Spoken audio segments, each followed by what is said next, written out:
বাংলাদেশের বিশ্বকাপে খেলতে না পারা নিয়ে পাকিস্তান অধিনায়কের মন্তব্য। টি-20 বিশ্বকাপে বাংলাদেশের অনুপস্থিতি নিয়ে দুঃখ প্রকাশ করেছেন পাকিস্তান অধিনায়ক সালমান আগা। তিনি বলেন, বাংলাদেশিরা আমাদের ভাই, পাকিস্তানের প্রতি তাদের সমর্থনের জন্য আমরা কৃতজ্ঞ। সত্যি দুঃখজনক যে তারা বিশ্বকাপে খেলছে না। ভারত ম্যাচ বয়কট নিয়ে সালমান স্বীকার করেছেন সমর্থকরা হতাশ হবেন, তবে তিনি জানান দলের মনোযোগ এখন গ্রুপ পর্বের বাকি ম্যাচগুলোতে।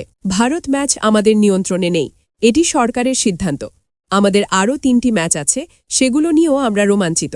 তিনি বলেন, নকআউট পর্বে ভারত পাকিস্তানের মুখোমুখি হওয়ার সম্ভাব্য পরিস্থিতি নিয়েও সতর্কতার কথা জানিয়েছেন। সেমিফাইনাল বা ফাইনালে তাদের বিপক্ষে খেলতে হলে আমাদের সরকারের পরামর্শ অনুযায়ী কাজ করতে হবে।